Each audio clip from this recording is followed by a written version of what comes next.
Hello, everybody, and welcome to another episode of the C Plus Podcast. It is Wednesday, August 4th, 2021. This is episode 20 of the C Plus Podcast, which is very, very exciting. Hex and I are going to be playing some Final Fantasy XIV tonight, running through probably some near raids, since we can now farm the raids now, which is super fun. And then maybe do mount farming or whatever. Well, we have stuff to do in Final Fantasy. But speaking of Final Fantasy Hex, the first thing that I actually want to talk about today, is, so there's been quite an influx of new players in Final Fantasy XIV. Because of Asmongold? Yes, that's one factor, because of Asmongold, but just because people have now seen the lights, and they have now rejoiced, and they see that Final Fantasy XIV is the king of MMOs, obviously. But yes, it's primarily because of Asmongold. That's one of the biggest factors.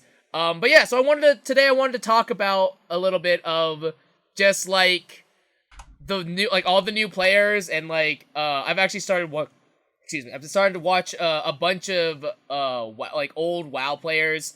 I've been watching their kind of journey through ARR and Heaven's Ward and stuff like that. I think one of the players that I watch now, he just started two of them are, one of them is halfway through Shadowbringers, and the other one just started Shadowbringers. And then Asmongold, I think he just entered Heaven's Ward either yesterday or the day before, I think. So okay. Sorry, I'm not trying to interrupt your story. I didn't pay enough attention to my OBS screen. You're not recording? No, I am recording. I wasn't recording the right screen. Okay. So I was recording my OBS window and not my 14 window, because I switched some cables around last night because I was watching Duck Dodgers on my computer, and then I realized that sucked. And then every time I do that, it kind of takes a bit to reallocate everything and be like, no, this is the main screen. This is the one that you need to set. So yeah. Anyway, okay. Sorry. My setup just looked really. It'll look really funny during editing. You're just gonna be like, God damn it. Got it. Gotcha. Yeah. Gotcha. Okay. Well, anyways, yeah, so, like I said, there has been a huge influx of new players coming into Final Fantasy XIV, primarily from WoW and all that good stuff. But yeah, I think it's interesting. I've been watching, the people that I've been watching so far are, Quasi, Crojack, and Asmongold. And Quasi just started Shadowbringers. Crojack, I think, is halfway through Shadowbringers, and then Asmongold he just got into Heaven's Ward either yesterday or the day before, nice. Which I thought was really, really interesting. But yeah, I'll say that as far as my opinion for it is, as far as my opinion goes, is I'm happy that people are playing Final Fantasy XIV. Totally. Obviously, this is a game that I thoroughly, thoroughly love. But at the same time, it is a little awkward, but I think this is just the jaded player in me. It's super awkward though, because I'll queue into roulettes, and I'll get at least half of my party is usually sprouts or new players, and I'm just God damn it, I have to explain shit to people now, and I have to I have to actually explain. How are you not mechanics. used to that? You play with me. Well, yeah, but it's that's one person though. I when it's random people are usually way back in the day when I actually became a mentor and I actually wanted to be a productive member of society. I was all for exactly. I was all for explaining mechanics and being real nice and going, hey, does anyone have any questions? Anyone have any problems? Nowadays, I'm just why do you not know this the first time you've done it, you fucking idiot? And I'm just so tired of it. But at the same time, I don't know. This is something that I don't know why it bothers me, but for some reason, watching these like huge WoW refugees come to Final Fantasy and seeing their streams and having people, you know, give them this grand celebration and people like crowding around them and you know, like there's a video on Asmongold's YouTube channel of him going to Heavensward, and there's like this huge parade of people like lining up and like welcoming him to Ishgard and stuff like that. And I don't know what about it, but like part of me was kind of annoyed by it. Like I was just sort of, I think it was more like jealousy than anything else. Of just kind of like, I get that. Like I didn't, like no one reckoned me when I came into Heavensward, but I'm like, well, duh. No one did it's because you don't have a huge following because you haven't been playing WoW for 15 years or whatever. You know? But it does I get why. I 100% get why. You're like, I've been playing this game for years, and I've been touting how great it is forever. Yeah. And now everyone's like, this is the best game of all in time. The world. It's like, it's like, yeah, fucking, this. I told you. Sorry, my lunch today is a can of Red Bull and a cup of ramen. Nice. Honestly, that's better than my lunch for the past probably week or so, because my food diet has consisted of naan bread and cheese. Naan? N-A-A-N? Yeah, N-A-A-N. Ah. Naan bread and cheese. Are you even eating it with, like, hummus? No, I'm just You're just eating it straight. Just straight. Does that even taste good? Yeah. Dude, I'll toast the bread and put some cheese on it. Oh, okay, so you're toasting it at least. Yeah, I'm not just eating I'm not just eating like, raw naan bread. So, like, my sister got, we were at this, during my vacation, we went to this little coffee shop, and she got a little, she has, IBS, so she has to be really careful about what she can eat, and she can't, she's also really lactose intolerant, so it's like 2 compounding things, right? Ooh. Which super sucks. Wow. But, so she got this naan bread with a big old thing of hummus, like as big as you would get at a freaking, like, any grocery store, and like their largest size. Wow. And then some veggies. But it was just like chilled, cool naan bread. It was, and it was like kind of gross. It wasn't like floppy, but it was soft, you know. It wasn't toasted at all. Dude, she did not look like she was enjoying herself. Speaking of oversized food, I have in my fridge, I have these ginormous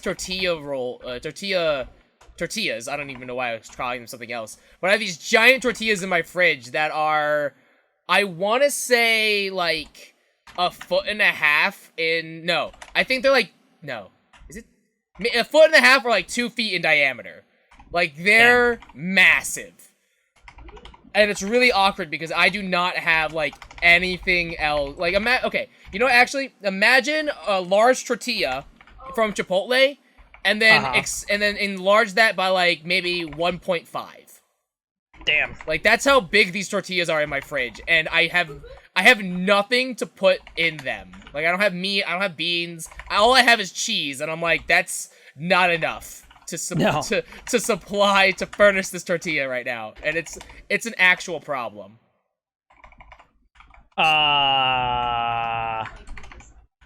You could just do what I do and just eat the tortilla straight. See, that's what I did that once, and I typically do that already with like normal sized tortillas, but it's just so big. It's just because it's so large. There's so much tortilla.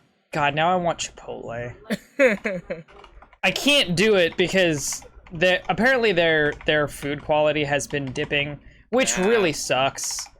But I take Emily seriously when she's like, hey, you need to be careful. And I've never had food poisoning, but I don't want to start getting It's not food fun. poisoning, I'll tell you right now, I've had food poisoning once in my life. It's not a fun time. It's pretty not great. It's nothing against Chipotle. I love Chipotle. I would rather not take a risk. We have a local place in Lima. We have a Chipotle, but we also have a local place called Jalapenos. Yeah, and in my opinion, your mother hates. She doesn't like the smell. She loves it. Okay. But she doesn't like the smell. Right. She'll send me to go order something, but she will never set foot in that restaurant ever.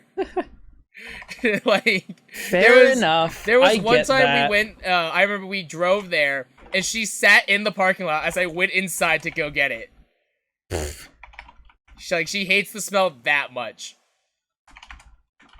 But yeah, this local place that we have is, I will take this to my grave saying that it is way better than Chipotle, like, legitimately. Oh, yeah. It's so much better. Well, I told you about the, oh, God, I haven't been there in years, but I told you about the local place that has the garbage burrito, and you're like, why is it called the garbage burrito? Yeah.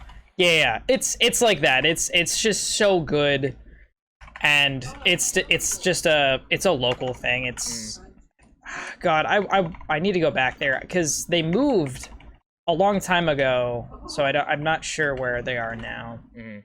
But I just want a burrito. I just want a good fucking burrito.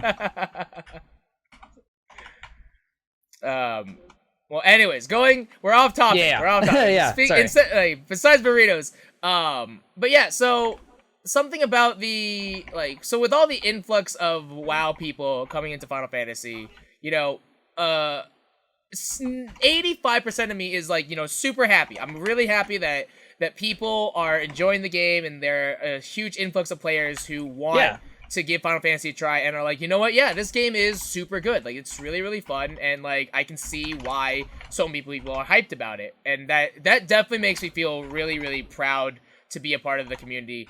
I will 100%. say that I think it's funny that there are telltale signs though of if you are a WoW player, just of the small little things that I've noticed from watching Asmongold and stuff like that, watching him play. There are these small little things that I'm like, oh, I definitely know if I'm queued up with a random person, I definitely know that you are a WoW player. And one of the biggest things is it's people constantly moving. I've noticed that with WoW, it looks like, from what I understand, is that movement and combat kind of go hand in hand. You can dodge attacks and whatnot, but you can't really do that in Final Fantasy. You're gonna get hit almost regardless, unless it's specific mechanic and whatnot. But it is something that I've noticed for new players, maybe not WoW players specifically, but it's more apparent if you play WoW, is that people will constantly move around in order to try and dodge stuff, which is funny, but also a little infuriating when that person is tanking, and I'm just like, please stop moving. I'm playing melee. I have positionals. There are things that need to get done. Shit. I fucked up my rotation, and now I'm scared. Well. And I'm not getting healed. I can't help you on that one. That's not my job. That's definitely not my job. Okay. No, I died! What the I don't... God damn it. Yeah, it's the healer problem. It doesn't help that we also have 2 white mages, so they're just straight up, nah, I'm gonna DPS instead. You're regenning health, that's good enough. It's not. I wasn't regenning health, that was the problem. Yeah, well, you just weren't regenning fast enough. I got ticked pretty hard by a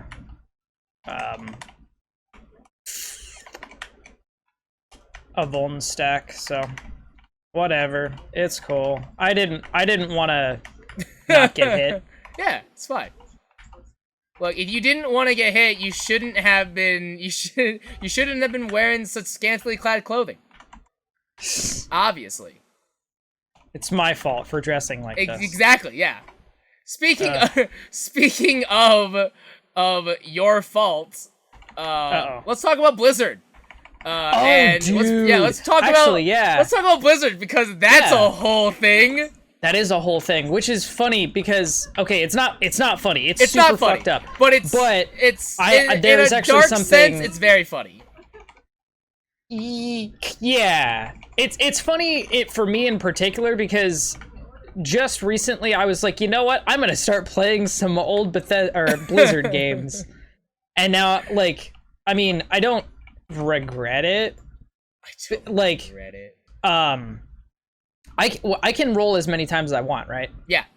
Okay, cool. Yeah, there is no. They took the cap off. Okay, cool. I just want to roll for these pants, and I don't want to get the. Okay, You're anyway, so like, there's a whole thing with Bethesda going on right now. I will let you explain, but there's some shit going down, and I was like, you know what?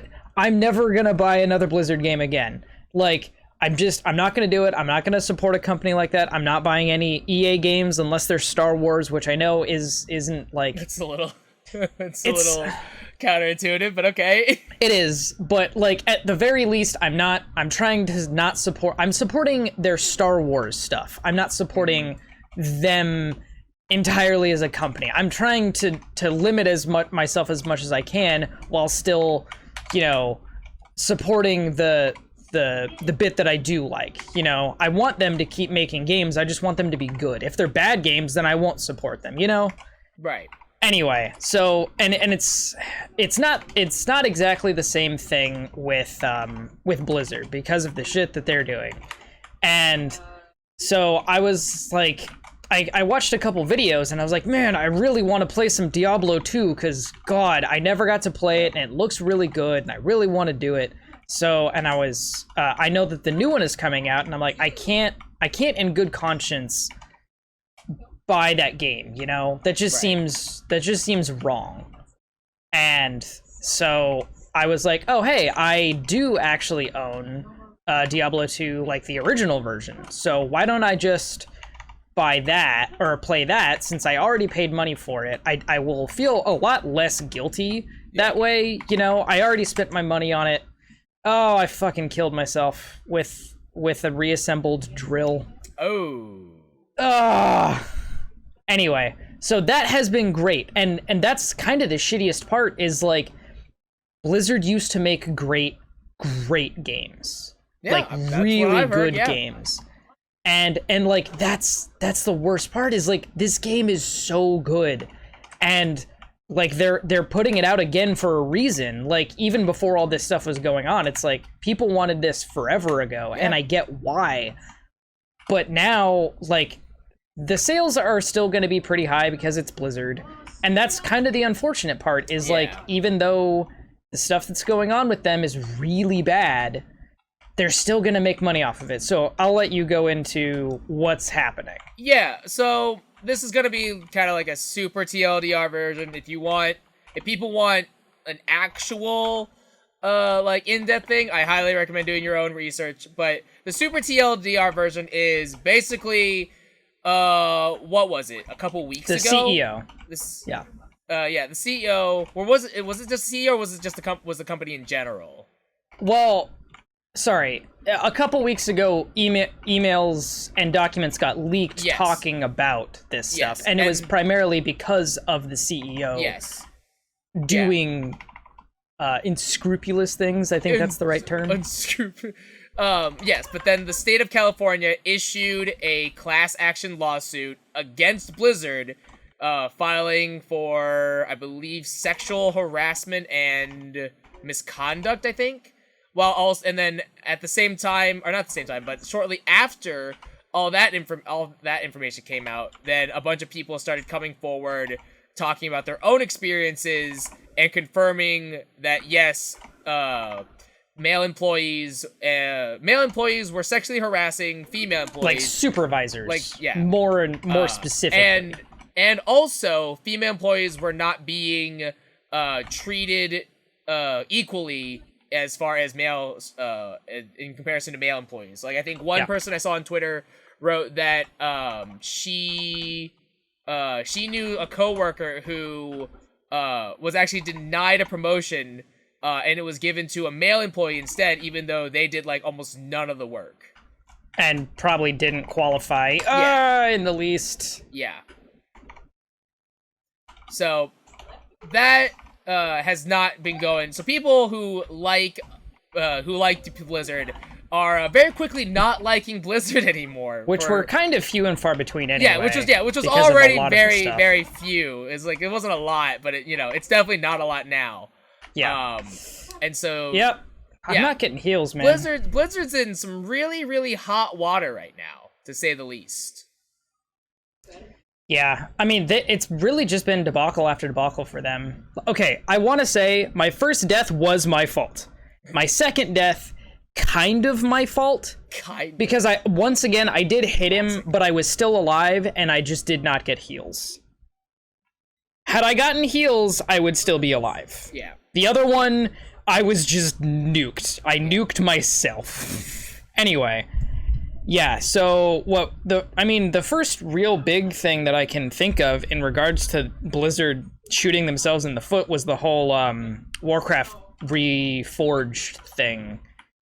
Which, I don't know anything about that. Okay, so Warcraft 3 is pretty much the biggest reason that Blizzard is the way it is today, and it's what really spawned World of Warcraft. Like, there was Warcraft 1 and 2, which were 2D.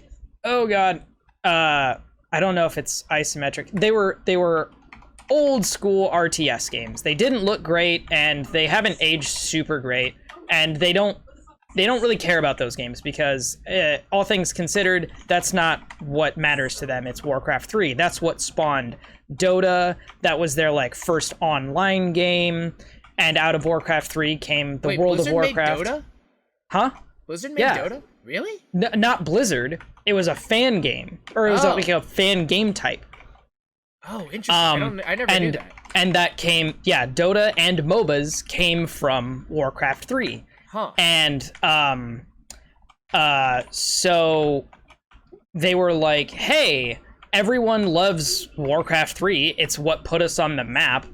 Frickin', we're going to do an HD remaster because those sell really well and people love this game, and why wouldn't they? So they were like, yeah, we're gonna have these new cinematic cutscenes, and all of the visuals are gonna get enhanced, and there's gonna be new story elements that we haven't done before. They're like, we're gonna pull out all the stops. Then the game came out, and there were no cinematic cutscenes, even though they had actually shown them. They just were not in the game anymore. There was no new story content, and you could no longer play the original version of the game because this overwrote, even if you owned it previously, like you had paid for it, this overwrote your file. Oh, wow. As well as you can make custom game types, but it is in their fine print or not privacy policy, their terms of service that says if you make a game type within our engine, that we own it, because they don't want another Dota situation, because it was created by somebody else, and now Dota is this insanely popular, wildly profitable not franchise, but game that they don't own. IP, yeah. So everybody, there was so much backlash, and people were like, well, what the hell? For all these reasons, not just because, people can't make game types, and, so it flopped pretty bad, and it got review bombed to no end. It was, for a little while, the lowest rated game of all time on Metacritic.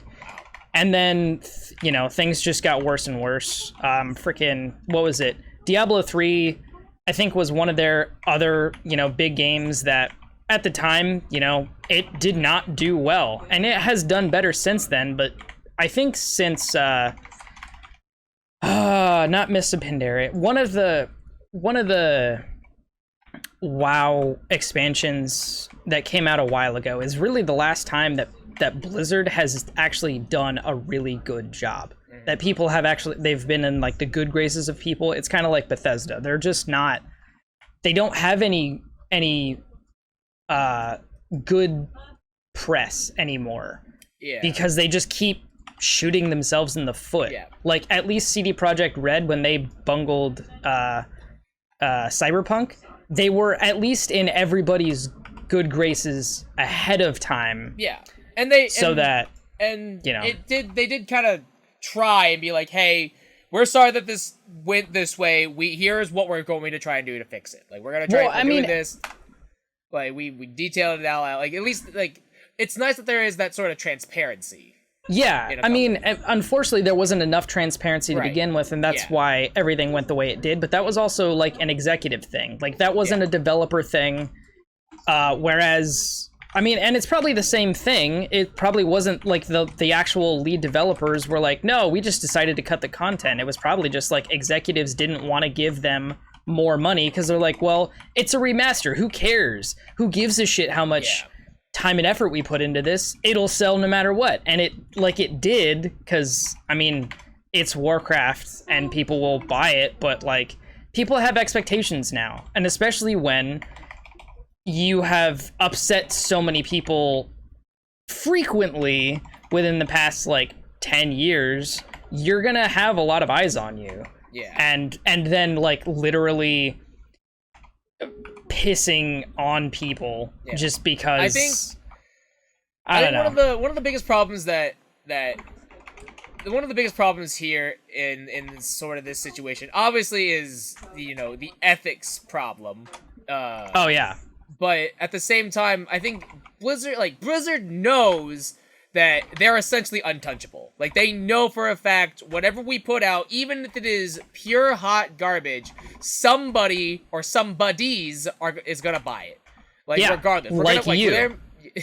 and Fallout 76. No. Like, I'm not trying to, like, call you out, but, like, Bethesda did the same thing. And you bought Fallout 76. Yeah, absolutely.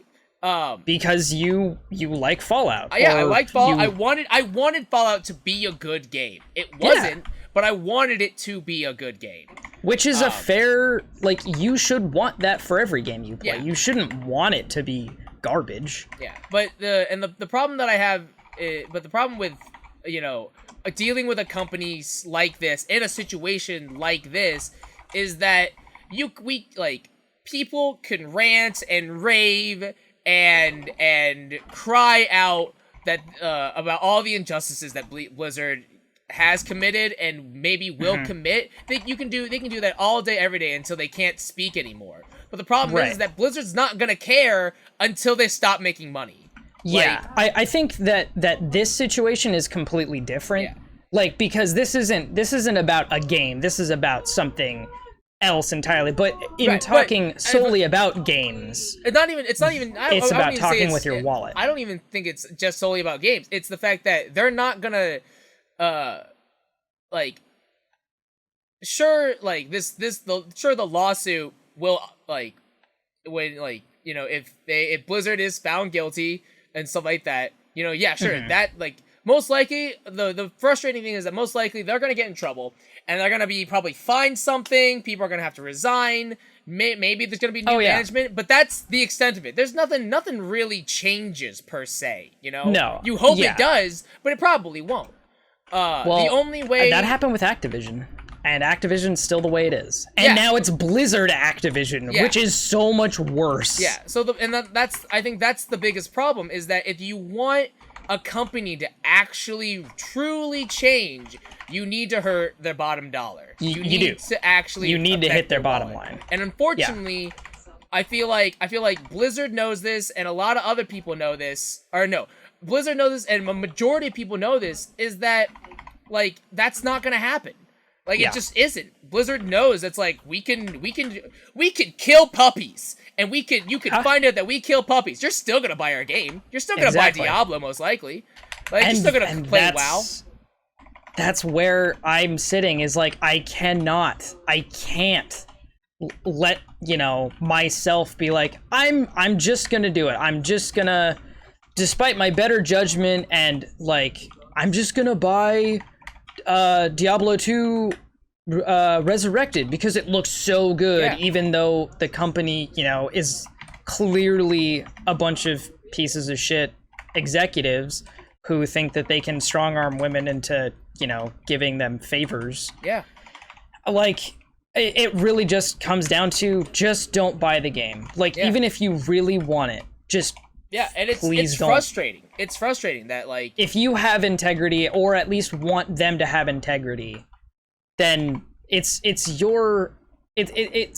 not about wanting the game to be good. The game will probably be good, but if you want to affect some sort of change, you have to be willing to sacrifice some enjoyment for yourself. Hey, just play the original or something, you know? And it's frustrating. Like, it's super frustrating. Like, I don't have any investment in Diablo, but at the same time, like, I get it. I totally get it.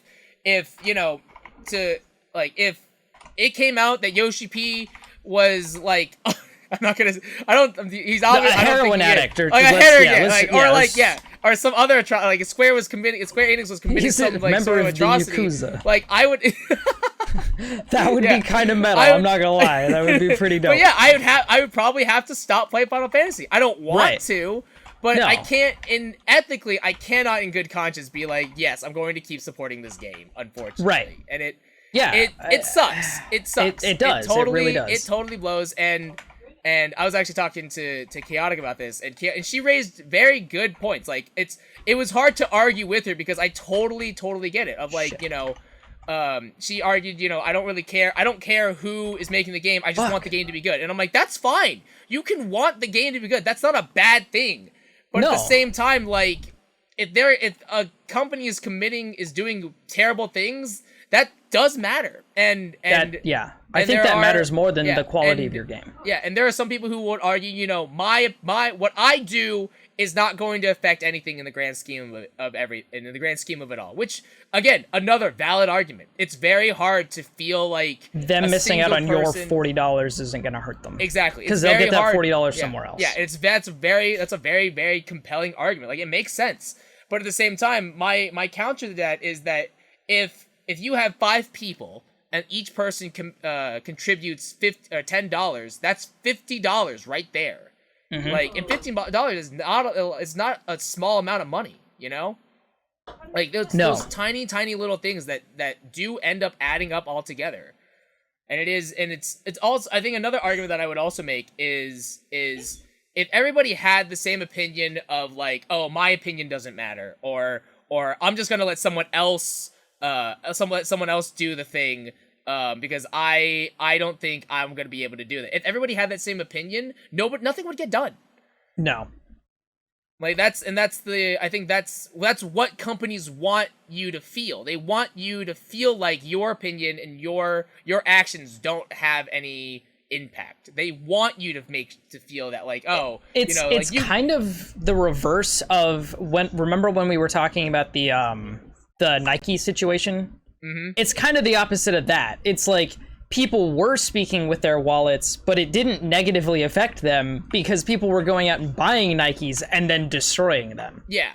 You know? It's kind of funny in that way. It's like, yeah, the people who were trying to make a statement were making the wrong statement. Yeah. And also, you know, throwing their money in the drain. Whereas it's the right statement, but the wrong execution. Yeah. I don't know, like, but this is really important, and I don't know. I hope that people do the right thing. I know that I'm going to appreciate the game for what it was and not support the company. Like, I may have given them my money in the past, but that was before I knew any of this, and I'm going to hold to that. I'm not, like, holding myself as a holier than thou, like, oh, well, I didn't know about it, so, like, it doesn't matter. No, like, it's important to acknowledge that it exists and it happened and not support them. But it's also a good game. Yeah, it is, and it's easy to sit here and be like, yeah, it's a no-brainer. Don't support shitty companies. You know, it's easy to say stuff like that. It is, yeah. But it's the execution that is difficult. You know, it's like when I was in college, we took a really interesting media class. One of the classes I took was just about social change in media and, like, how do you get people to care about, you know, certain issues and certain problems. And the reality is that you kind of can't. Like, Yeah. it's very difficult to really convince people to be like, hey, support this cause, because most people are either very set in their ways or simply just don't care. Like, honestly. And it is a kind of a thing of reverse psychology of, like, unfortunately, if you want to convince somebody to, like, kind of be on your side or be in your corner, killed me. you just kind of have to give them the facts and hope that they do the right thing. That's the biggest part is that hope. Yeah, and it's like, it's really awkward because I even remember like one of the people in my class was like, so you just kind of have to, like, you just have to assume that, you know, their ethics and morals line up with you, and I'm like, yeah, as shitty as that is, like, yeah, that's kind of the only thing you can do. You hope that as a human race that, like, morally and ethically you're on the same page, and sometimes you're not, and I'm like, it's a dark way it's a dark way to kind of look at it, but it is the way to do it. Mm-hmm. I'm learning that with people that I work with. Mm-hmm. And I don't think ill of any of my friends and coworkers that I have. It's that, like, it's interesting seeing how people's opinions have changed about the, like, pandemic and like the precautions that they will take, that they were taking and were totally willing to take before. But now that restrictions have considerably laxed, at least in some areas of Portland, whereas we're still a really, like, progressive, and also we're conservative in the sense of we're not taking chances here. Like, you know, for the most part, we're way behind, I guess you would say, a lot of other states in terms of, like, what restrictions are still out there. Like, but anyway, sorry. Some of my coworkers are now deciding that they don't really give a shit anymore. They're like, oh, well, I mean, I'm really tired of wearing the masks, you know? And it's like, yeah, I get you, but that's exactly the problem. But at the same time, and that's where the issue comes in. It's like you were complaining about people feeling like that day one, and you listed all these reasons of, like, well, then there's just going to be a big spike. And it's like, yeah, what do you think is going to happen when even the people who had common sense before are now not doing it, and all the people who are already doing that continue to not do it? It's just going to make it more dangerous for everybody. And it's like, I understand people just want to go back to normal, but it's the people who had, you know, a good head on their shoulders at the time who are now deciding, oh, it's not worth it. Like, it's not worth my time, because I've had enough. When they were the ones complaining about people who were doing that, you know, it's like, why do you have to be a hypocrite in this sense when this is so important? And it kind of goes back to the Blizzard thing, is like, or any company that has, like, a big issue, or even, like, a celebrity, is like, when it's convenient for them to be the good person and, like, try and take the high road, as soon as it starts to, they feel like they're being inconvenienced, people will just, not all the time, but you see a large majority of people who are just like, well, I've had enough. Yeah, you know? yeah. And it's like, but that's when you need to stick to it. Like, it's hard, but that's when you find being that a good person, people aren't. This is a very, like, dark way of viewing it, but the way that I see it is, people are not good people because they want to do good things. People are good people because they want because something it's out beneficial. Of it. Yeah, and I feel that way about it too. That's and that the unfortunate sucks. part. Yeah, and that blows. I've always kind of felt like that, and it's a really cynical way of looking at humanity. Yeah. Because it's not inherently true, but you see it more often than not. Yeah. You know, it's like, you guys are hurting me because I want to think well of you, but you're not showing me that. I mean, not that it's any other person's responsibility to show me and give me faith in humanity. That's my own responsibility, is to find that, you know. But help me out, please. Right, yeah. Yeah, I don't know, like, we're not in any way philosophers. I wouldn't say. Definitely not like people worth necessarily listening to in that regard. But, you know, I hope that there are people out there who are like-minded in that sense. Yeah, and I mean, in going back to Blizzard and Diablo and stuff like that, if you really, really want the game, and like, again, I get it, like, the game looks good, if you really love Diablo, I totally get it. If you really, really want it, there are other ways possibly to get the game without giving Blizzard your money, you know?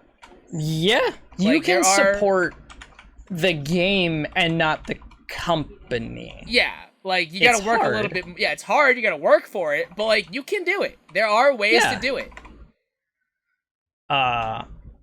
The internet is full of ways to get things on the DL. The internet is a very vast place where a lot of things can come true. Especially in this case, it's like, well, I don't want to give them money. Okay, don't give them money. Yeah. Find a way to like, that will hurt them in two ways. You know, that will hurt them monetarily, and it will hurt them, you know, like, I don't advocate for piracy, but piracy in itself is not inherently evil. It's the intent behind it, you know? Yeah. Chaotic says she could just have me buy the game. That way they don't get her money. Right. Yeah. I mean, and that checks out. I can support that. I can totally support that. Yeah. I don't think that you would do that, but, you know, that's a way to think about it. If you have a friend who you happen to game share with, and you have another friend who really wants to play this game, and you don't mind where your money goes, get the game for your friend. Yeah. But sometimes piracy is an option. Sometimes you can just not pay. You know, sometimes it works. You can just find some... okay, think of it as game preservation. Which is a whole other argument in itself. Oh my god. I want to preserve the quality and sanctity of this game while not supporting the company in its current state. That's what we will say.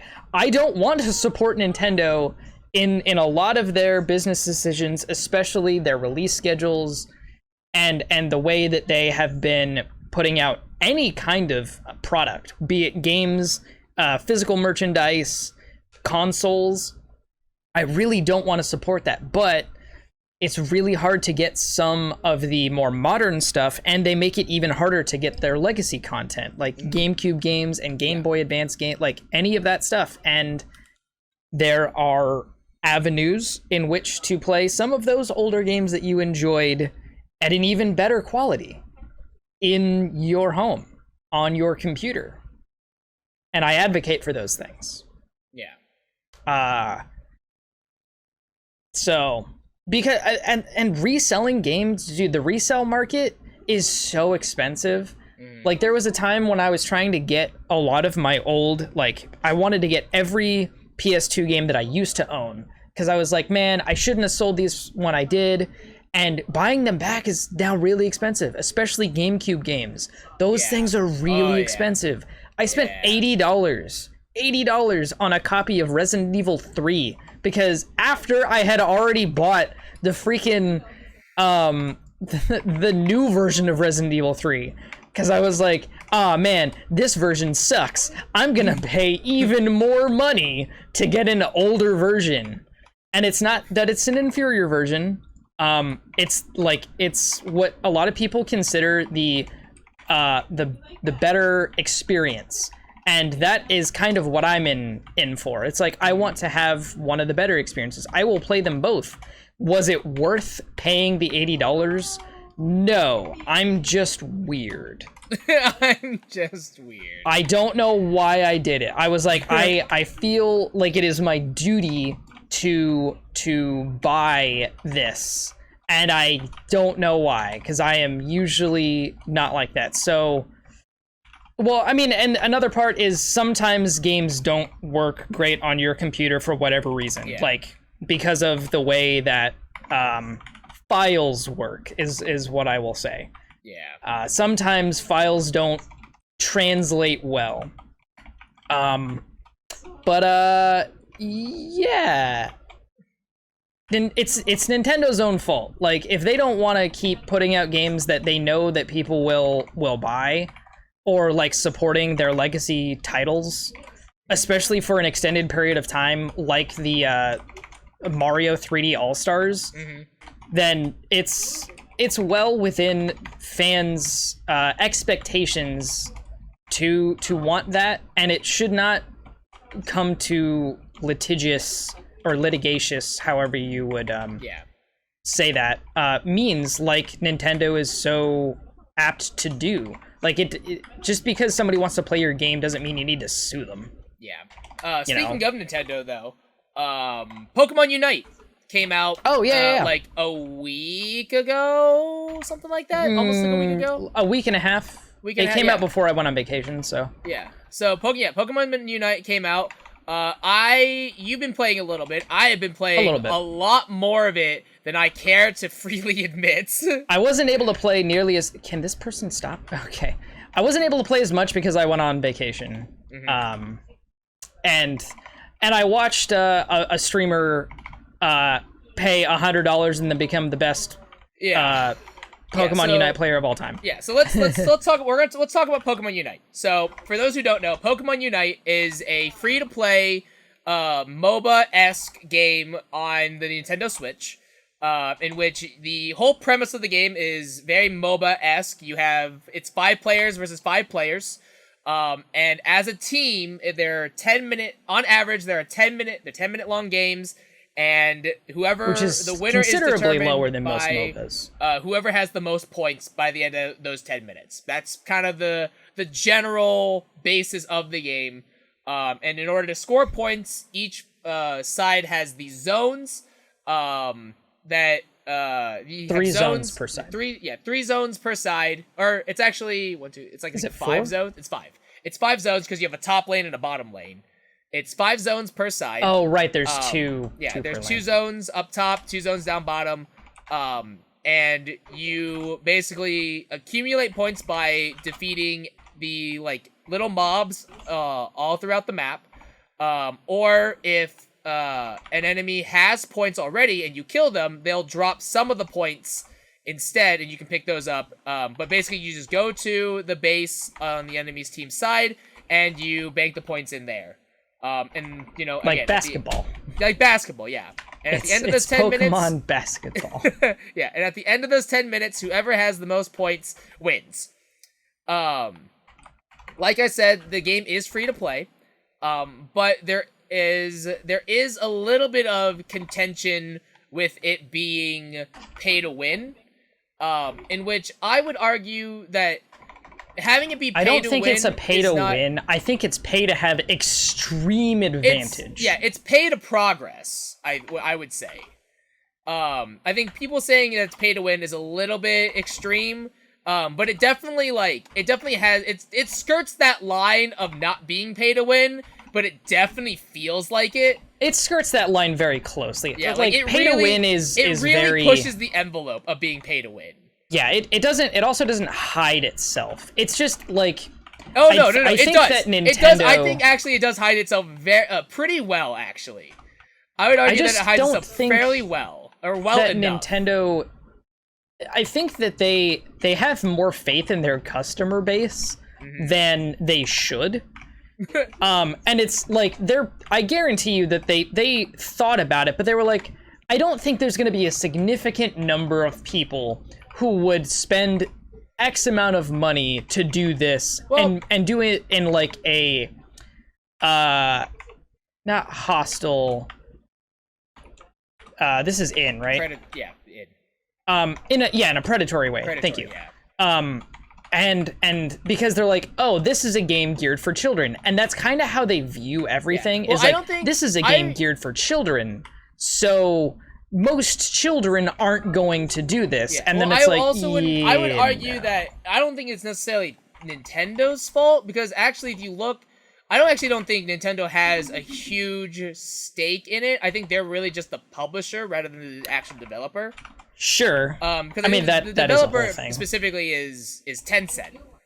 And Tencent knows what the fuck they're doing. Tencent knows what they're doing. I didn't know it was Tencent. Yeah, no, I did know it was Tencent. I didn't even think about that. Okay. Yeah, Tencent's the actual developer. Nintendo, I believe, is simply just the publisher. They just have the thing on their platform.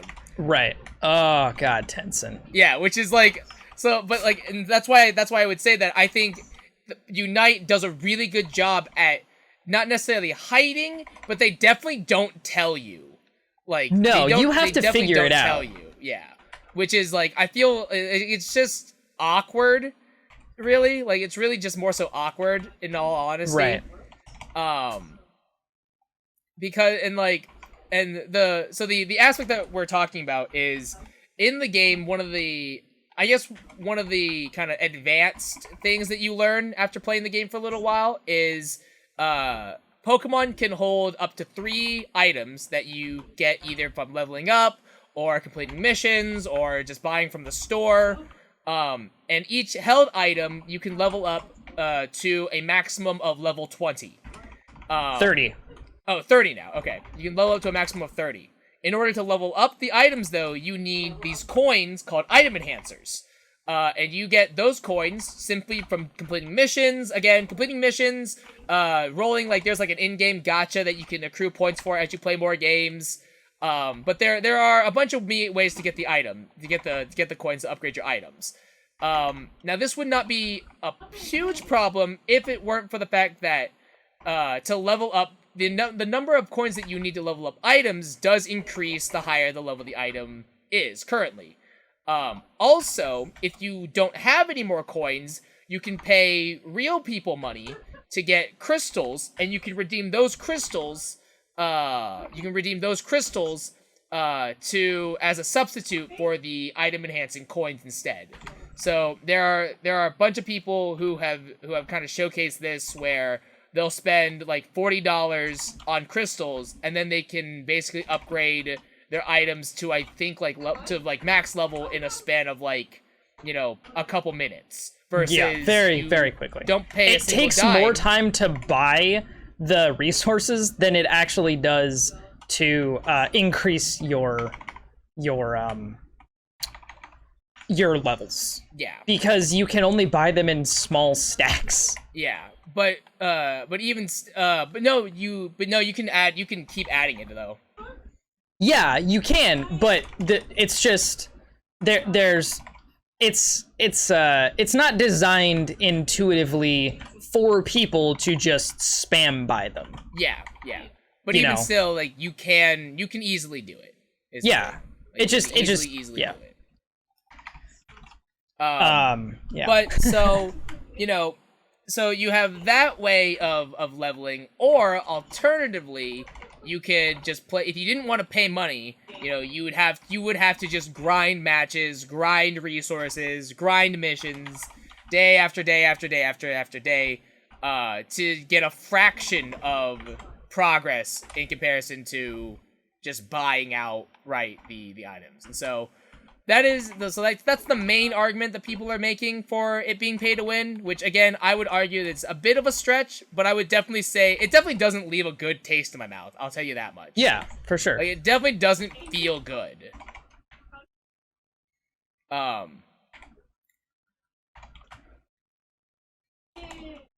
So it is, it is kind of like, it is awkward in for the most part. Of just kind of like She turned at the last second. Yeah, but it is awkward in that regard of people being able to buy stuff. And like, you know, when you get higher level, I would argue that it really doesn't matter all too much. But early on, when you're those low levels of like level 1 through level, I would say probably 10 or so, like that, it's a huge boon. Like it's a huge get, which is really frustrating. I would admit. So it is, and it sucks because the game's fun. Like the game's super fun. Again, I've been playing a lot of it lately. I've been playing a lot this past week and stuff like that.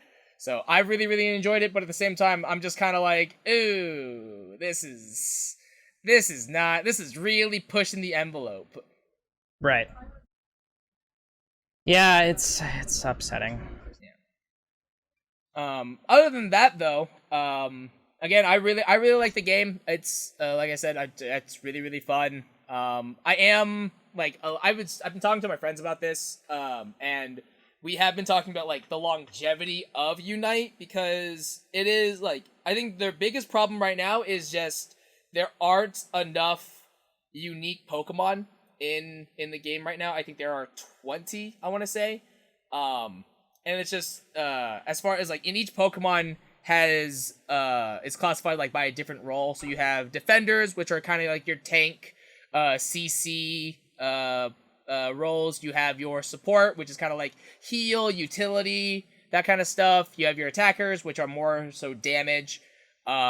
You have your speedsters, which are kind of like assassins in League, so they're very mobile, and they're able to kind of they're able to uniquely kind of maneuver around teams and enemies and whatnot. And then you have your all-rounders, which are kind of like a jack-of-all-trades sort of deal. They're kind of good in...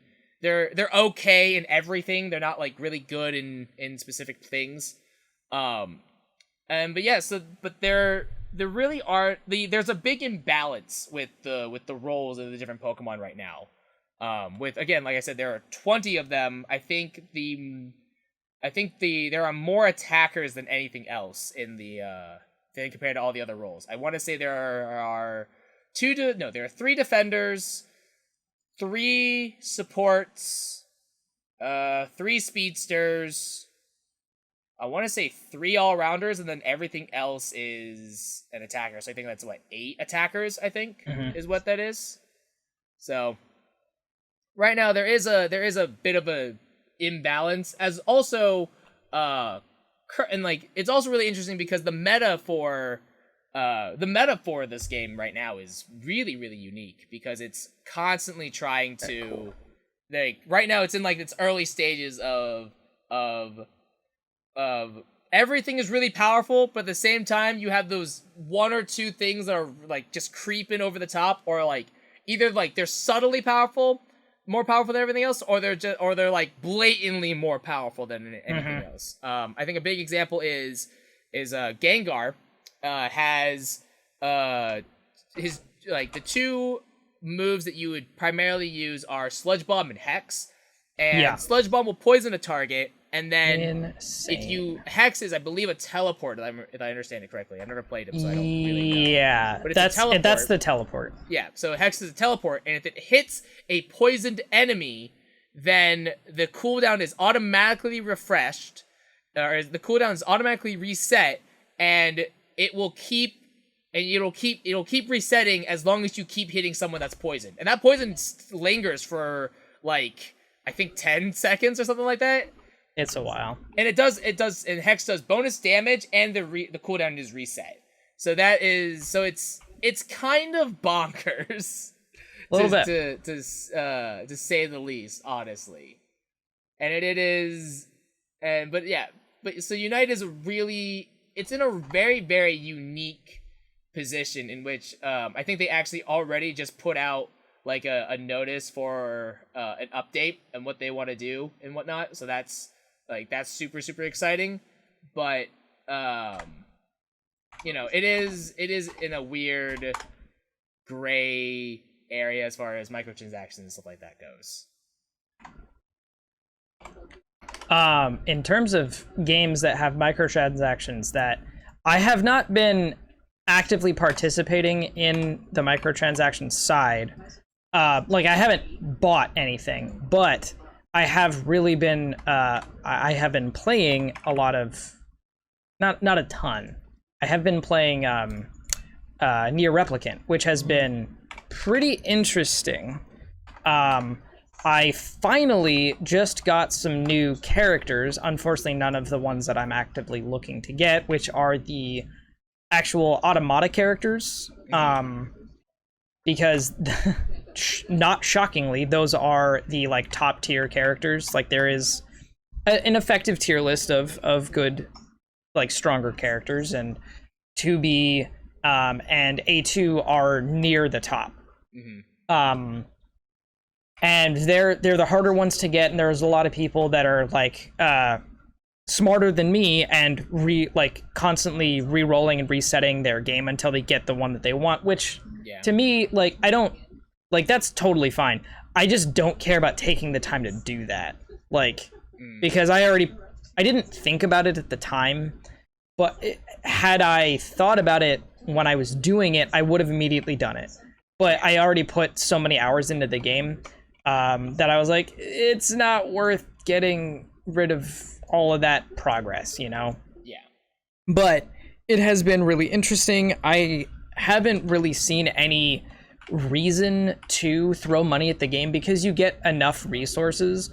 The only thing that I really wish that was at least a little more clear to me, maybe I just haven't looked at it in particular enough, is how to like rank up your characters, because that is how you like ascend them or evolve them into their next tiers, because there's like a silver, gold, and I'm assuming what is their platinum tiers, or like there's like a 2-star, 3-star, 4-star, 5-star kind of their levels of characters. And that seems to be the thing that takes the most time, is ranking your characters up. It's not like there's like, they have individual levels that you can get through, and those are easy, but they have ranks, and those ranks also dictate like their individual stories. Like you get more of their story the higher rank they are. And it's like, that's where the grind comes in, at least that I have seen. It's not about, you know, getting better weapons so much, or, you know, you do have to grind the gotcha stuff to get better characters, or well, you get characters from getting good weapons, but you still need to grind out ranks for some of the like automatically obtained characters. And I would assume it's the same thing. Like you would eventually just have to have enough of a certain resource to rank up the other characters that you got from the gotcha stuff. It's really fun. The story is interesting. I have no idea what's going on because it's a near game. I don't know how it connects, but it's really cool. And I was reading an article talking about what I think it was one of the developers, and they're talking about how hard it is to get Western players interested in mobile games. And what he was saying is like this, we believe this to be like another near console level game. And it's like, well, if that's the case, then I'm definitely willing to give it a shot. And it is as console level as a mobile game can get. Like it is pretty good. I would definitely recommend it. And while I was saying that you can do it on PC, I was having some issues. Like not only from what I was telling you of it's a little annoying to set up. It also just started like if I didn't constantly play it, then it would just freeze after like a minute or two of not paying attention to it. So that was a little weird. So I'm just back to playing it on my phone, but it eats my phone battery like crazy. Yeah, that's one of the biggest reasons why I try to stay away from mobile games, is because I used to play actually a lot of mobile games, but it just my battery just can't handle it. Like phone batteries I just can't. With the amount of time that I would invest in mobile games, it wouldn't happen. It just straight up would not happen. I would definitely recommend it, especially for you being a fan of Nier games. Yeah. I was gonna ask if you planned on playing Replicant since you did already play. Yes. Father Nier. Yeah. Okay, yeah, well that's that cool. Is, yeah, I do have Replicant queued up. It'll be after Xenoblade, after I get through all the DLC and whatnot. Nice. Because actually Esprit has already gotten redeemed her channel points for that. So oh, cool. That's going to take priority after Xenoblade. And then, what was I going to say? Yeah, like, the mobile Nier game, it does interest me at the same time. But at the same time, like, it is awkward because it sounds like it has, like, the gacha kind of aspect to it seems kind of important, and I don't necessarily hate gacha games, but I don't have good luck in general. Right. So I'm just kind of like, I don't like this. this it seems like something I would not have money. I would not have the money for, nor would I have it wouldn't be nearly as the progress for it would not be as streamlined. Streamlined, yeah. Yeah. Like I think I would struggle with it a lot. Take my experience as a guide. If you are going to do it, I would highly recommend just spamming a reset on your account to get one of the really good characters, which will probably take a significant amount of time considering your luck. Yeah, probably. And like I know that chat's like Cosmos from Xenoblade, which apparently is like the rarest blade that you can get in that game. But that's like, again, that was a miracle. That's not like my luck is very much peaks and valleys. Like I'm either on top of it or I am in the dumpster on fire. And typically I'm usually in the dumpster. Yeah. Well, I mean, it's always it's weird how I don't know how it is. I mean, there is always that weird streamer luck sometimes. Yeah. So I don't know how you would go about streaming that game. Like, I know that there are people who stream mobile games and not even like from their desktop. Like they have attachments and stuff. I can't imagine you would want to set that up, because I imagine that that's just more of an investment of equipment that I wouldn't want to deal with. If I had other mobile games to play, like, then maybe, but for one mobile game, it doesn't seem like it. Even if it is a really good quality, cost effective, right? Especially if you're not going to see a huge return on the investment. Yeah. But, you know, in terms of, like, there is a weird conspiracy theory of streamer luck and, like, partner luck, you know, that seems to happen of, oh, weird, I managed to get this really hard to find thing on my fourth roll. How odd. What are the chances? 100%, I'm gonna say, considering you probably have a partnership with whatever guy, you know, company that you're streaming from. Anyway, yeah, I would definitely recommend you checking it out. I get the feeling you will at some point, but Nier fans in general, it's pretty fun. As long as your phone can run it, and you don't mind having to charge your phone 3 times a day. Oh. Depending on how much you play it. Like I can probably play the game for a solid hour and a half, maybe 2 hours before I have to charge my phone. But my phone battery is also pretty bad at this point. Like, so it's not a really accurate representation of how much battery it drains. So, you know, take that as you will. Right. My phone is considered old, even if it's a good quality phone. Oh yeah, so So we talked about your vacation. Yeah. Last time. I wanted to get to this eventually. So I went to the beach for my vacation. I didn't like go to a whole nother state. I went to the coast in Oregon. Okay. I was busy last Wednesday because I went to a family gathering before our family gathering. That was interesting. I was just like, really? Anyway, so we went to a fairly small coast town that was just outside of a slightly bigger coast town that I regularly went to when I was younger.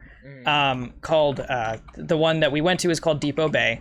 It's about 15 minutes south of Lincoln City, which is like kind of the halfway point in the Oregon coast. Okay. And it was nice. It was just 90% of the shops were antique shops. So that can be fun. It was cute, but it's definitely like it's definitely geared towards tourists and specifically like older people who would be buying those things. And like it's not my thing, but the entire vibe was pretty cool. It was really laid back.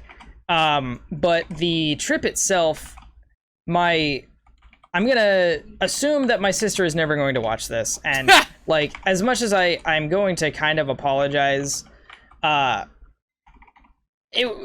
trip wasn't the best. It was organized by my older sister, and she it was for my mom's 50th birthday, and while I know my older sister means well, she has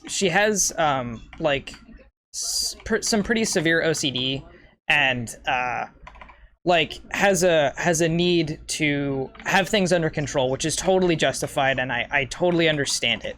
It's just kind of overbearing sometimes. Yeah, I get that.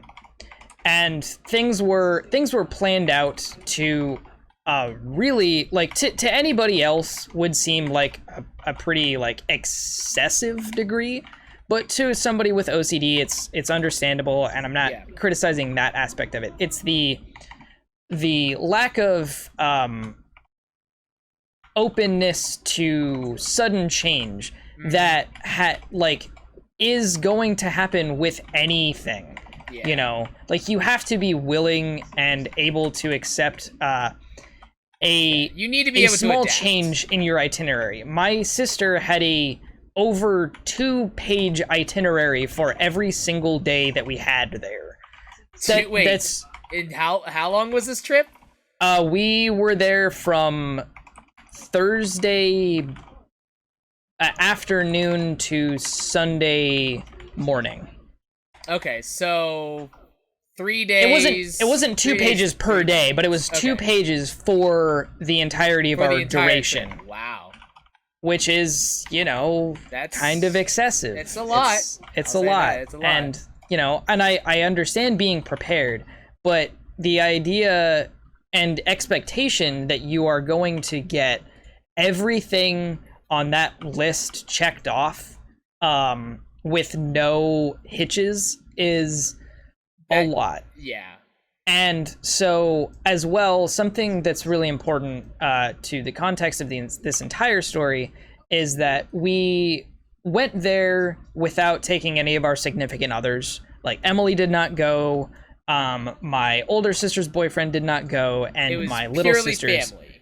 Yeah, was the intention, because my older sister had heard my mom say, "Man, I wish we could all, just go as just a family."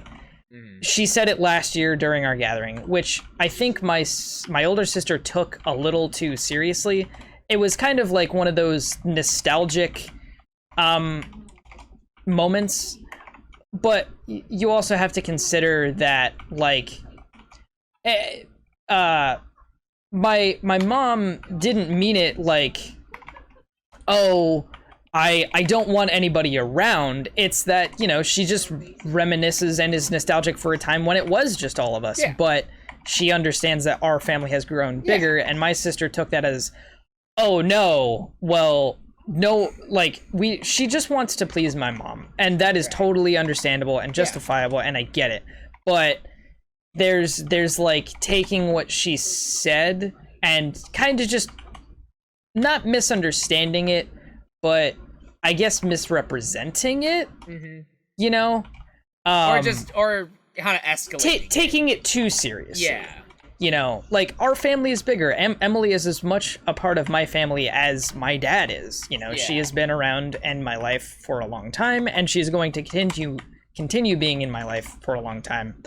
And, you know, my sister is not very, like, I am under the impression that she loves her boyfriend, and she has a very good relationship with him. I'm under the impression I don't think that she is, like, super tied down to anything. Like, she seems like a very free flowy person. Like, if things didn't work out, then, you know, I don't think that it would destroy her world too much. Whereas, you know, my life without Emily would be very different. Like, it would be very hard to acclimate myself for a long time, and I don't think that my sister has that issue. So I think there's also kind of a disconnect there. Like, maybe she just didn't understand how that could be taken, because please, tanks, separate them. Trying. But my little sister recently went, or is going through a divorce, and so she's having some trouble, and she has a male friend that she likes a lot, and she is very proud of, and she wants him to be able to become a part of our family more, so spend some more time with us, and you know, really get to know everyone. And I really like him. I think he's a cool dude, and as long as my little sister is happy, especially with what she's going through, I am all for it. You know, I just want to be a supportive older brother, and you know, and make sure that she's doesn't have too much to deal with, because I have never been through that, and I would not know what to do, you know. That's a lot. And she's 23. Like, I can't imagine what that would be like as a younger person. But you know, she was having a really rough time not having her boyfriend there, and I was like, hey, you know, you should just ask your mom, because I was like, all she's gonna say is the more the merrier, because my mom just wants people around. Like, yeah, she would love if it was just us. But she doesn't have a problem inviting more people, because she knows that our family is bigger, and you know, what's the point of having one person be miserable, you know, and try and fake their way through it, if having one other person there to make their experience better, you know, everyone's gonna be miserable if that one person is miserable, but if we have another person there that is making the other person happy, then everybody's gonna feel better. Yeah. And my older sister was not about that. She's like, no, mom wanted it this way, and she got really offended, and there was a big hullabaloo about it, and was like, this is what we agreed on, and you know, so anyway, my older sister ended up like running away for a period of time, because she was upset that no one wanted to. Am I in the wrong spot? No, I'm just away from everybody, because I like to be different. Yeah, I'm not a sheep. You know, so that was our second day there. My older sister ran away twice. God. Because she has issues with change, especially when, you know, it goes against her itinerary and her expectation for her plan, and I can't say that it didn't almost ruin the entire trip. Like, my little sister was gonna leave, and then my older sister was gonna leave, and then I'm stuck here. Like, I took a bunch of time off of work for this, and it was really hard for me to do. So, like, I'm missing out on, like, almost a freaking $1,000 just being here, you know? and I'm not going anywhere. Like, you guys are my ride. Like, I can't go anywhere. So, and my little sister was just gonna have her boyfriend come pick her up, and I'm like, part of me wanted to be like, well, I'm just gonna hop a ride back with them because I didn't agree with my older sister, but like my dad would get pissed and my mom would be devastated. Yeah. You know, and she was still devastated. She was really upset. Sticky, yeah. Like it got to the point, everything worked out. My older sister was quiet the whole rest of the trip. Like she was noticeably disappointed in everybody, and she's like, I just wanted it to go my way. And it's like, my mom did not care. She was happy that my little sister was happy because somebody was there who could help her and distract her from what she was going through, because my family wasn't enough to be able to do that. And that's not saying that, my family is not good at communicating, which they are not. But it's different, Yeah. She wanted somebody who she could connect with a little bit easier. And as much as I was trying to do everything that I could, it just wasn't what she was looking for. Yeah, exactly. Like your family, your immediate family can only do so much. Yeah, sometimes you just have to find somebody else who can help you better. Yeah. Sometimes it's not your significant other. Sometimes it's your best friend. Sometimes it's your great grandma. You just need that one person. Yeah. And that one person wasn't there for my little sister, and that was more important to me than my older sister having her cookie cutter expectation of what this birthday was going to be like. It was super awkward trying to follow this plan, and it was super awkward, trying to be that like really stereotypical family instead of just being a natural, like, we're all just gonna hang out. Like, it sounded like your older sister had the plan was for like the ideal family, but no family is like that. No, like, we're already pretty much like that because we just sit around and talk about movies and just hang out. Like, because most of us are into very, very different stuff. My dad and I, like, have hard times talking about anything because, like, he and I both like sports, but we don't like any of the same sports. And, I like cars, but I don't like any of the cars that my dad likes. And, like, he and I are really similar, but we're also very different. So, we find things to talk about, but, at the end of the day, it's like, well, the one thing that we've always been able to connect on is just hanging out and playing board games and like enjoying our time together, as opposed to finding like commonalities in our hobbies. My dad's hobby is I'm just gonna work. And my, the thing that my older sister and my dad have in common is they both really like weed. So that's what they do together, and that's cool. I don't have that with my dad, and it's not like, oh, I don't want to smoke weed with my dad. It's like, that's not how I am gonna bond with him, Like, what, bro? You don't wanna fucking pass the puff I don't and pass have that. with your I don't have with that your, need with your bro dad, huh? No, like, I am all for my dad, doing what he wants, but weed is not my vice, and I don't necessarily see it as a vice for some people, but for my sister, it's a vice. It is a constant need, and I think that is a part of her OCD that kind of manifested itself. And if that's a way that she can help, like, keep herself level and controlled, then that's good. But there's kind of a worrying sign that I see. I see like an over abuse of it. Yeah. To the point where it has probably become a pretty hard to kick. It's something that addiction. raises, like, it's something that's like, you're glad that it's there because it's helpful, but at the same time, it does raise some concern. Yeah, exactly. 100%. And like, I don't want her to be dependent on that. I don't want anybody to be dependent on anything, because that, you know, is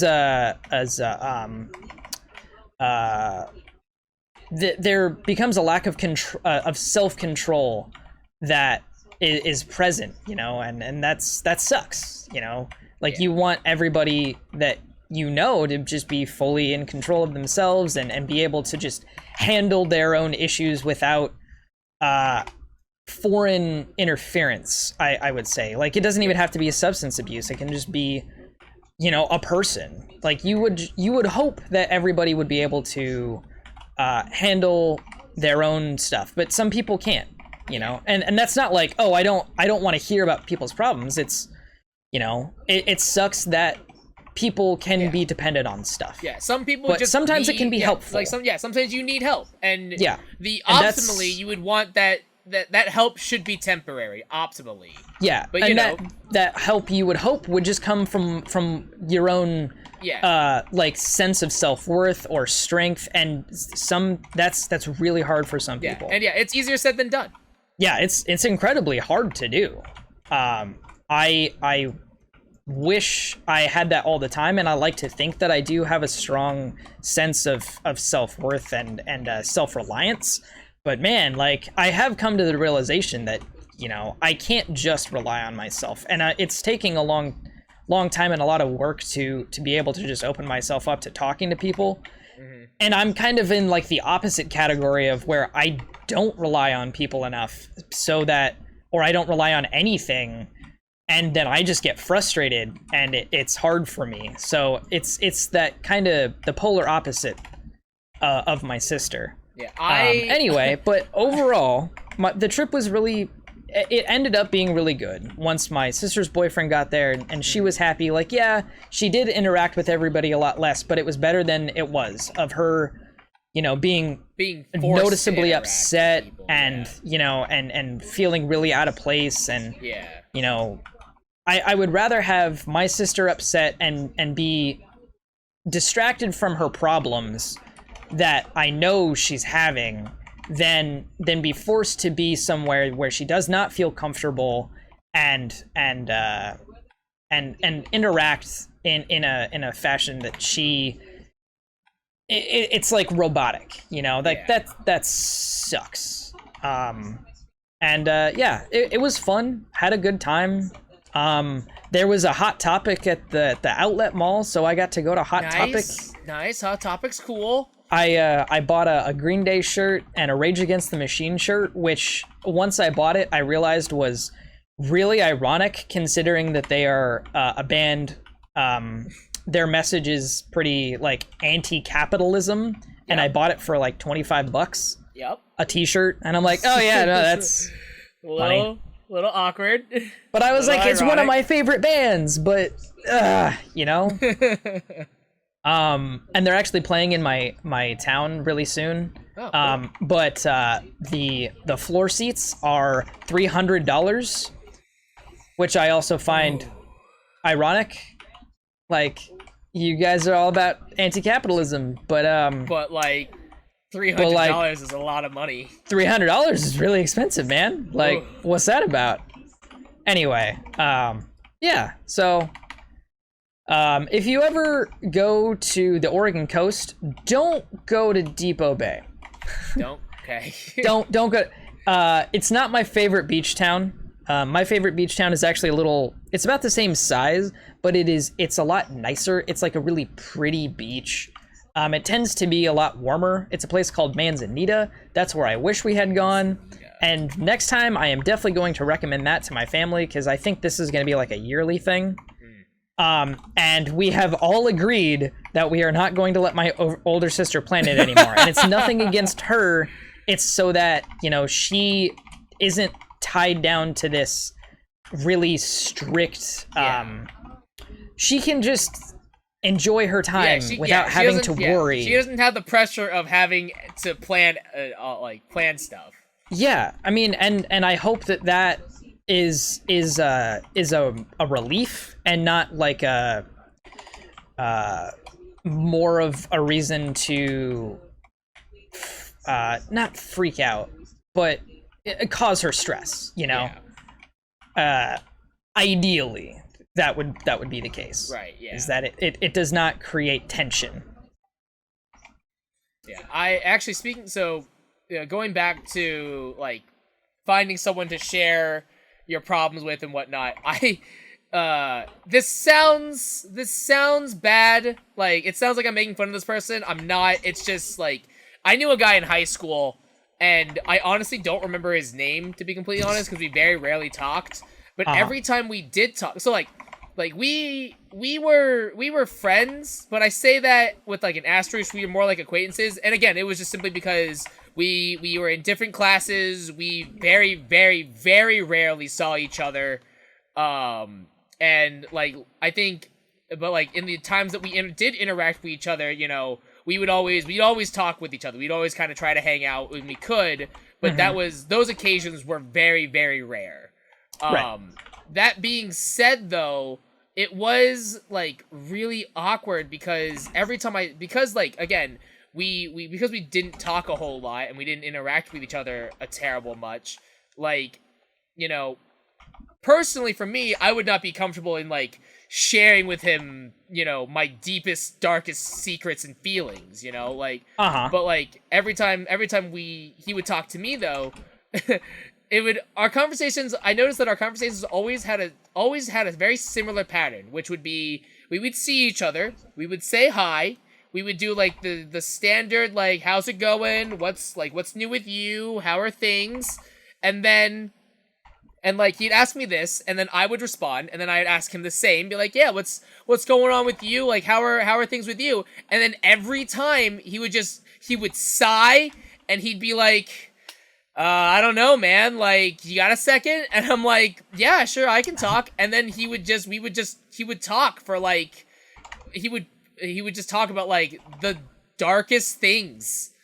And I'm just like, whoa, and like, as a high schooler, I was not equipped for these conversations. Right. I get where he's coming from, and I tried to be there for him, but at the same time, I'm just like, dude, you are looking for help and a solution, and I'm not the person that you should be. I'm not qualified for this. Like, I'm not qualified for this. Like, and like, I'm sorry for that, but I'm strictly not.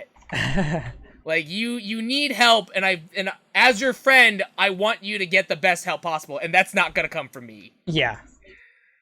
I mean, and sometimes, like, that's important, I think, for people to hear. I think that it sucks initially. You're like, yeah, it sounds like you don't want to help them, but that's not it at all. It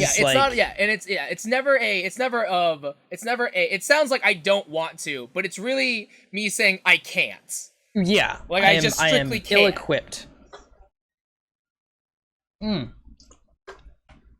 So, I took this vacation, right? Mm-hmm.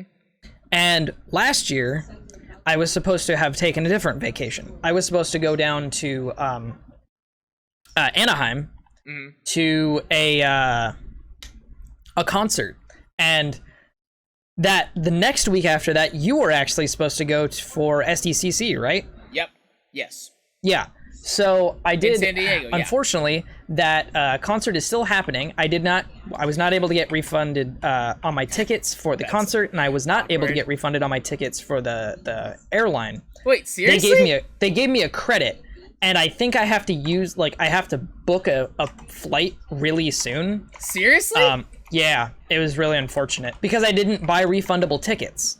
I was like, oh, literally, what? When I was buying the tickets, and this was I can't remember when it was. It was way before COVID was even like a thing. Yeah, this would have been way before pandemic levels. Like, I was like, kidding. I cannot think of a single, like, no matter what, we're going. That's and then ridiculous. The pandemic hit. Yeah, that's fucking ridiculous. They didn't give you what? Nope, because I didn't buy refundable tickets. That's and I didn't buy them because they were like an extra $80. Yeah, that's such and I was shit. like, I'm not gonna justify that. What? I was really upset. Anyway, so how in any world, how would you predict that? I don't know, Like, dude. legit, how in the world would you ever be able to predict, like, yo, yeah, there's gonna be a pandemic, so all the airlines are gonna be closed. The worst thing that was gonna happen is, like, maybe I got, like, the flu or something. Dude, or, that's like, I broke a leg. Like, that was the worst thing that I was thinking. It's like, maybe I got hurt at work. That's so stupid. But I would still be going to this, I would still be going to this concert. Well, unfortunately, that didn't happen. Right. Worse happened. So everything got postponed, and I was assuming that all the flights would get canceled, and I would get refunds for my tickets, and they didn't. Yeah, I'm then they postponed. So wait, you said you didn't get refunds for I didn't get refunds for the tickets, and I didn't get refunds for the concert tickets, right? For the concert tickets. The concert tickets, I'm not the like, that's not the worst thing. It's like $180. Like, yeah, that's $200, but like compared to the airline tickets were like $630. Yeah, that's the one that I'm more worried about. But so that concert is still happening. It's actually happening in 3 days.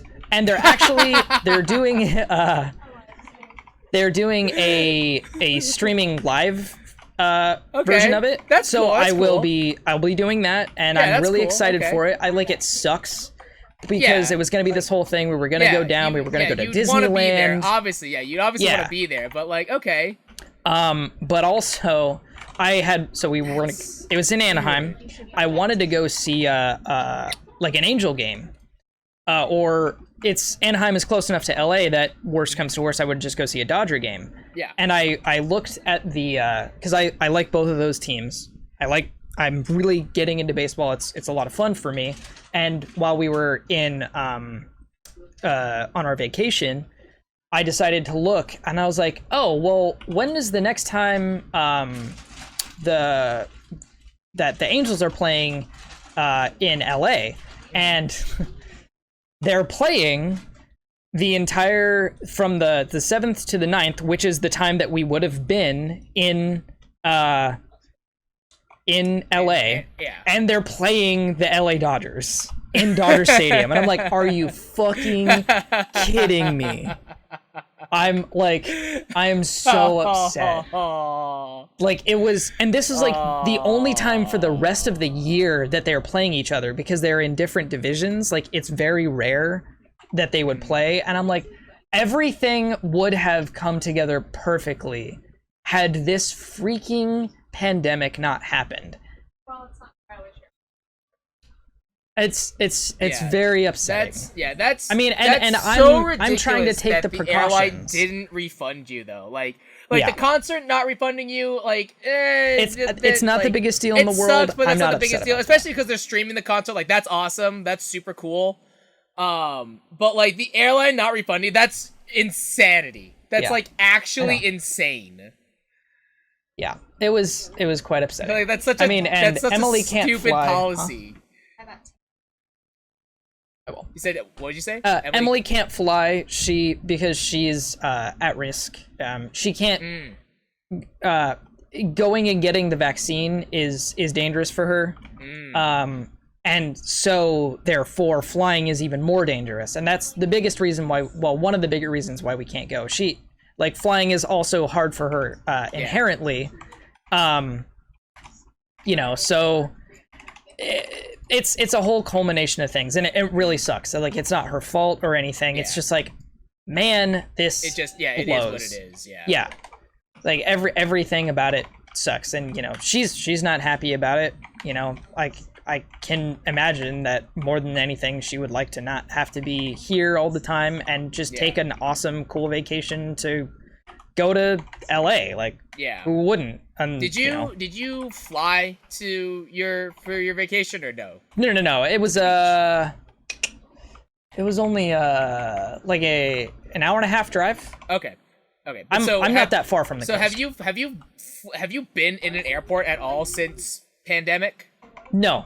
Okay. No. So let me tell you, I don't remember if I told you this or yet, but let me tell you how annoying it is to go through an airport still, like, to this today, right? Because the moment that you walk into the airport, and they say this, I think, on all airlines now, the moment you walk in, you have to have a mask on at all times, which is fine.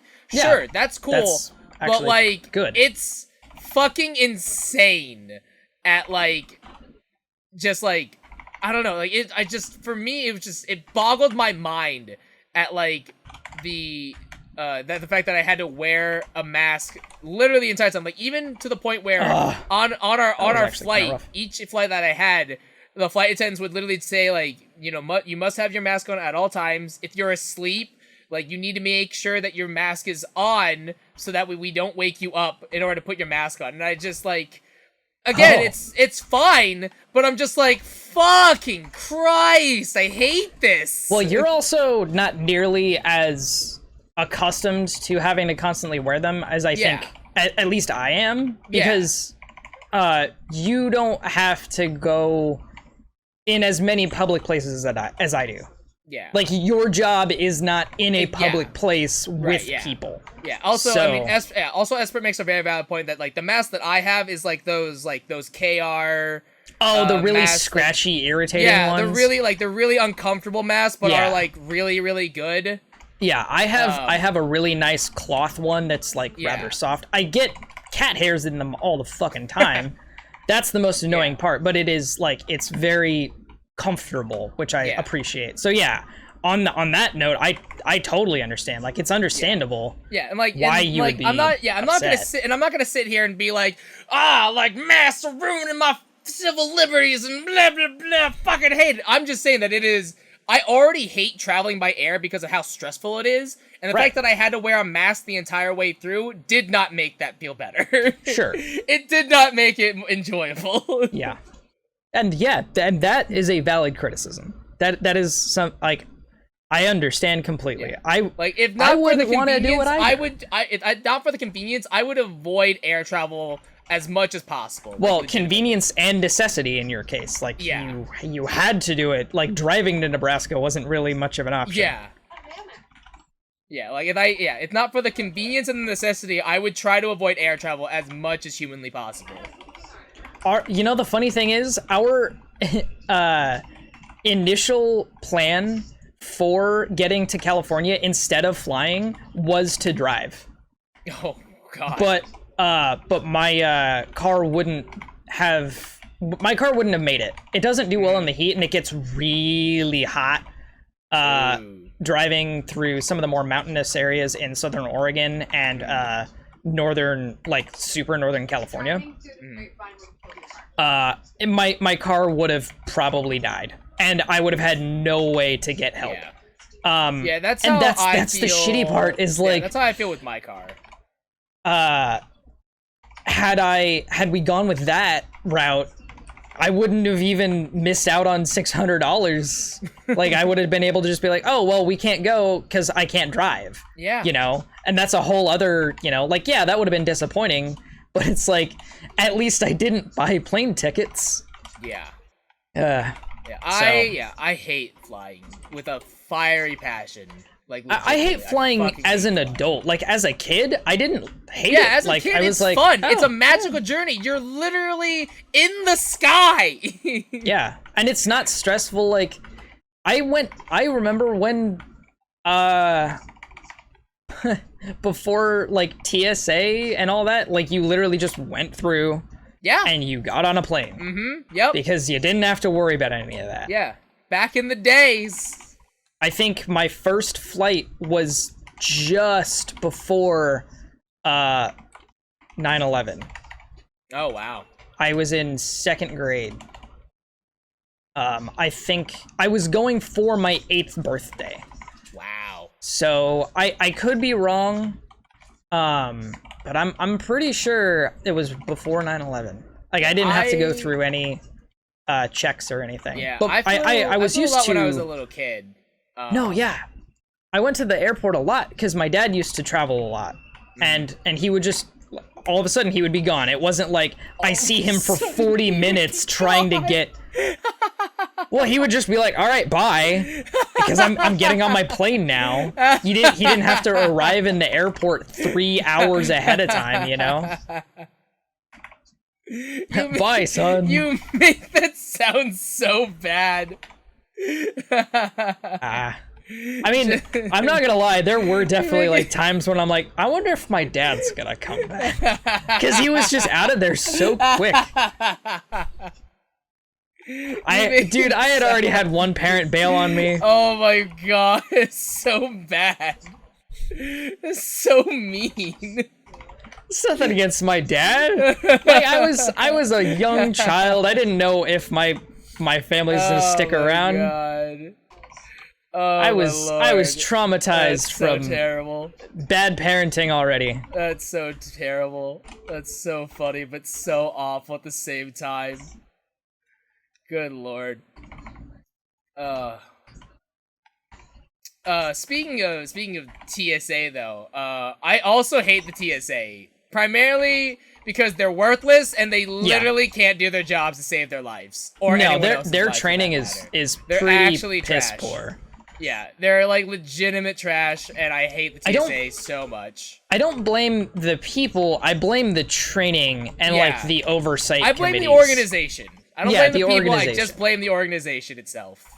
For the most part, they haven't like done anything to prevent almost any, real take up. Like, not that it hasn't happened, and not that they haven't done anything, but it's a very small. Their track record is not great. Yeah, because everything that they do is reactionary. Like, if something does happen, it wasn't because they had the foresight to prevent it. It's because, like, sorry. It's like somebody else was able to do it, and then they implement systems later to make sure that it can't happen again. Yeah.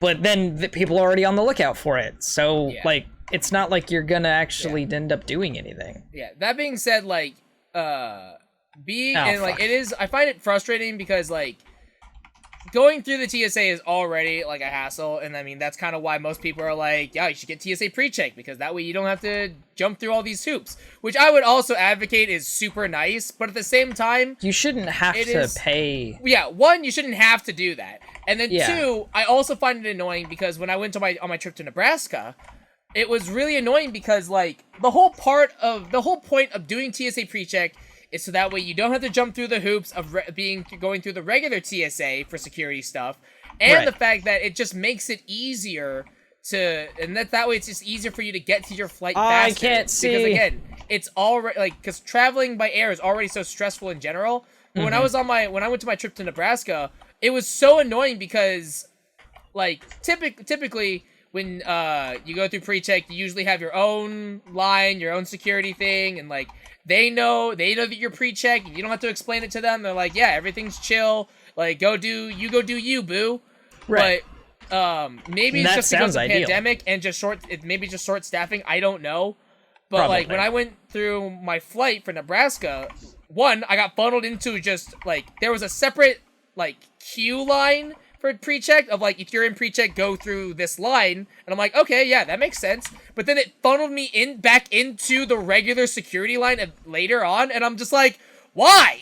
The whole point of me having pre-check is to skip this. So why the hell do I have to do it? Right. And it was so annoyingly frustrating. And also it was just annoying too because it's like the way that they had you like define that you were a pre-check was they gave you a little card and then you would show it to the staff and then be like, hey, I'm pre-check, I don't have to do this stuff. And it was just like awkward because and this goes back to the lack of training, was that literally I would like I would be going through security and I would put my bag on the conveyor, I'd take off all the stuff that I needed to take off, and they'd be like I had like 2 security guards come over to me and they're like, is there a computer in here? Or is this like X, Y, and Z is in here? And I would just give them the TSA pre-check card and they'd be like, I don't know what that is.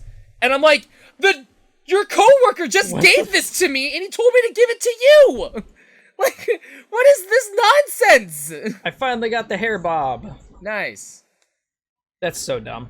And yeah, it was just like so fucking stupid. Of just like, you're like, they told me to give this to you and yet you don't know what this is? I don't, what's happening here? I was told to pay you money. What is money?